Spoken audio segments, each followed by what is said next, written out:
election. And I want to thank each and every member of this team. I know many of you made huge sacrifices. Your commitment was demonstrable. And when we came round to every county and every constituency and in the wards, we saw your commitment. You were there to push the agenda for Kenya Kwanza. And on behalf of all of us, I want to say to all teams in Kenya Kwanza, our very big thanks and congratulations for getting us this far. This morning, we have had a meeting with members of parliament and our governors elected under the Kenya Kwanza banner. We've had very good conversation here. It was very heartwarming to see many people we met in the field dressed today differently in ties and looking very smart. We were all in all manner of attire and in capes, and it was very nice. So we are trying to fit our clothes back and see to it that we begin now the journey of governing the country. I want to, in a very, very special way, tell the people of Kenya in this first meeting of the leadership of Kenya Kwanza that every Kenyan can now go back to their phones. You don't have to use WhatsApp, you don't have to use Signal, you can go back and use your normal phone. Because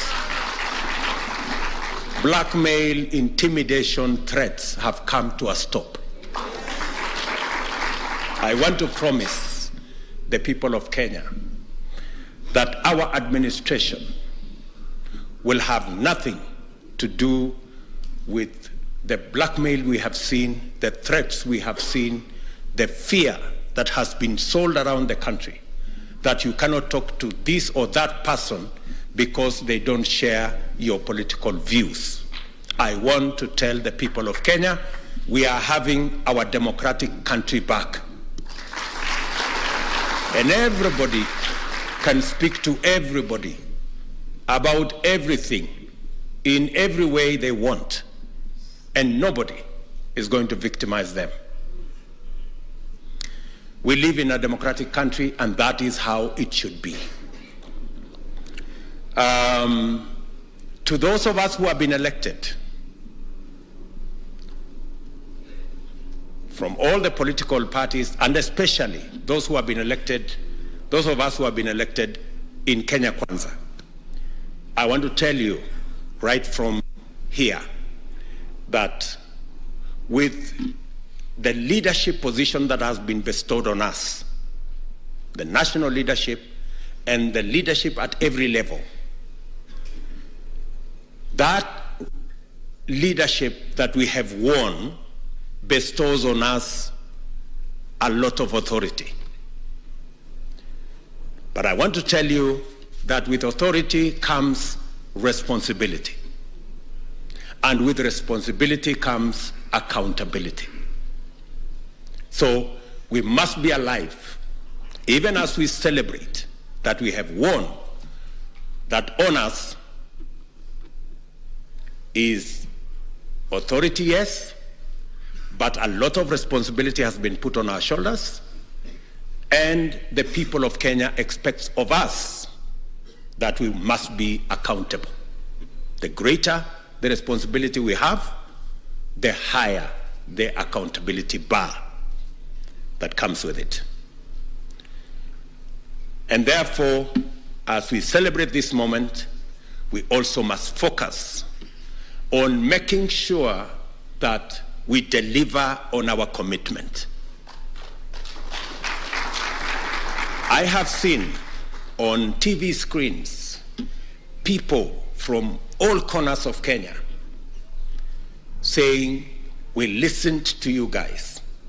We want to know when the delivery of your commitment is going to begin. And I really want us to know that the expectations of the people of Kenya are huge. And therefore, we do not have the luxury of wasting any time. I want to urge you, all of us, we need all hands on deck, and we don't have time to waste. We will shortly, after we go through the processes that are ahead of us, we will shortly settle down to getting Kenya working. And I want to ask each and every one of you, as I do ask all leaders in Kenya, to join hands so that we can take the country forward. The events of after the election are speaking loudly to all of us as Kenyans. The people of Kenya, after the announcement of the results, there were celebrations across Kenya, and there was measured celebration across Kenya. In fact, immediately the people of Kenya got down to do their normal, what they do normally, sending a very clear signal to us as leaders that they want us to take the country to another level. The people of Kenya have come to appreciate that there was an election, and they have come to appreciate that there were people who were chosen as leaders. There were others who were assigned other responsibilities. So I want to say that this afternoon, to ask all of us as leaders in Kenya to learn from the people of Kenya who have settled on the issues. They now want us to deliver on the commitments that we gave the people of Kenya. And I want to say to this team that we do not have the luxury of time to waste. We must get on, roll up our sleeves, tighten up our belts, pull up our socks, and begin the process of delivery of our commitments to the people of Kenya. The people of Kenya have not only spoken that loudly on the unity of the nation. In 2013, the government that won in 2013, we had 25% in 31 counties. In 2017, we had 34 counties. We got 25% in 34 counties. This year, we even have a broader mandate because we have won 25% in 39 counties. That broader mandate comes with greater responsibility to every Kenyan. And that is why I want to say from the onset, there will be no room for exclusion of any part of the Republic of Kenya. We are going to govern in a manner that makes sure that no part of Kenya is left behind. No sector of Kenya is left behind. No community of Kenya is left behind. We're going to move together as a nation because the people of Kenya are already telling us that we need to change the politics of our nation and eliminate ethnicity from the equation of the leadership or governance of the Republic of Kenya. And that is, we are going to obey those instructions from the people of Kenya. With that expanded mandate, as I said, comes responsibility, which we must account for. And I will be leading this team in making sure that not only Kenya is united, but the delivery of government business is going to be to every part of the Republic of Kenya, making sure that if we move together, we can actually achieve more than by getting divided. And in so doing, let me just say two very important things. Number one, because we intend to deliver as a government, the public service is going to be a very important tool in the delivery of government programs and government services. And I want to commit right from the beginning that public service will be professional, and I expect that the public service will serve Kenyans equally, without any preference to communities or any preference to political affiliations. Public servants across the board, all the way down to the chiefs and their assistants, we will be expecting them to serve Kenyans equally, without favoring people because of their political affiliation. I am asking all public servants who have been forced to take political positions in the just concluded elections to step back and be professional public servants, to carry out their mandate professionally and serve all Kenyans equally. Political business will be carried out by political actors. Political parties must organize themselves and organize their structures to run their politics. I am sorry, members of the political administration, members of the provincial administration, public servants will not be available to carry out political work for any political party.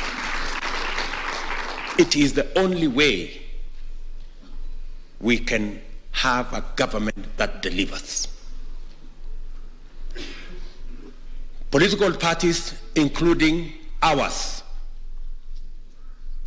must run their own political activities and look for their own people, errand men and women, to run their politics.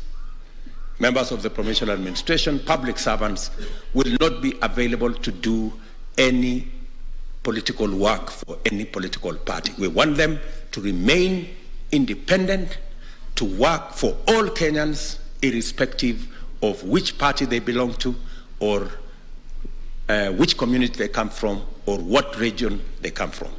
That is how we are going to bring Kenya together. And therefore, I am sending my commitment to public servants that their jobs are protected, their jobs are secure, they don't have to participate, they don't have to take political sides. Politicians and political actors will do that. They should serve Kenyans equally, irrespective of whatever political affiliations we have. Let me also say that going into the future, our government must be accountable. We will shortly be taking steps to make sure that we run a transparent, democratic, but accountable government. And we have discussed here with these legislators and members of both the Senate and the National Assembly that we will be looking at the standing orders. It has not been possible for cabinet secretaries to be interrogated by the legislature. Some members of parliament have been answering questions in parliament. We do not think that is the right thing to do. and we are going to have a discussion so that we can adjust and amend the standing orders to make it possible for cabinet secretaries to get to the floor of the House and answer questions and explain government policy on the floor of the House so that the people's representatives, members of parliament and senators, can interrogate what their government is doing. We do not think that it is enough for cabinet secretaries to go to committees of parliament. We have discussed with our speaker, and there is a possibility of us ensuring that we run an accountable government by making sure that on a daily basis, the people of Kenya, through their representatives in parliament, can ask questions, can interrogate government policy, government programs on the floor of the House, so that we can be better accountable as a government. We will be speaking to many of the other issues as we move forward. We will be making our public policy pronouncements to guide the country in the direction in which we believe the country will move forward. And as I have said, we want to move the country forward at the earliest opportunity possible. We are looking forward to the processes that are now ongoing coming to a conclusion. Shortly, we will be suggesting members of Kenya Kwanza to the transition committee. I think we are doing that today, so that the process of the transition can kick in and we can go towards concluding the matter of the election. So if there will be court processes, we will engage in those and make sure that because we are Democrats and we believe in the rule of law. So to that extent, ladies and gentlemen, I want to say we've had a wonderful meeting this morning. I think we have introduced the new members who are here for the first time. We have also agreed that Kenya Kwanza is going to run a mentorship program for our new members so that we can make them better, more effective, more efficient legislators and people's representatives. And we can better train them to be able to appropriate their responsibilities of oversight, their responsibilities of legislating, and their responsibilities of representation. We want them to be effective so that we can better deliver to the people of Kenya. So with those many remarks, I think we have also agreed on other internal matters, on what priorities we are going to work on. We have also agreed on other political manenos, which we are going to engage in and move forward together. And in our midst, I think we have our county governors who are here. We have senators who are here. We have members of parliament also who are here. Just for the record, we have in this meeting 140 members of parliament who are UDA. Wasimame, tuwaone, wasimame, the UDA members of parliament. That is, those are the people who have just been elected as members of parliament, both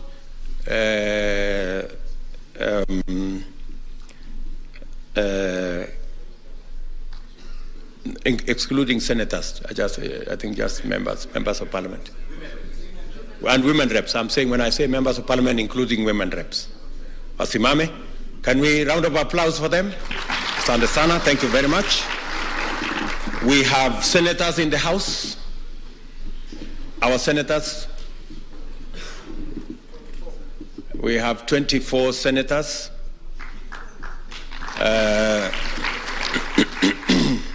Asante sana, waheshimiwa, keti chini. And then we have, when I said MPs, did I say UDA alone? Yes. Oh, sorry. I needed to say Kenya Kwanza, sorry. Kenya Kwanza members of parliament again?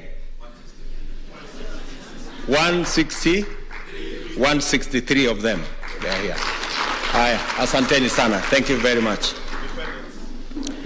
We also have in the House independents who are not members, directly members of Kenya Kwanza. Wasimame. We have them in the House. I think we have, how many of them? 8 and another 2 who are not here today.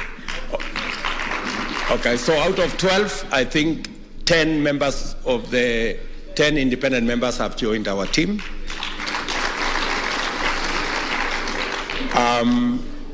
I think those are the people who are there. Can I ask all our governors then to stand?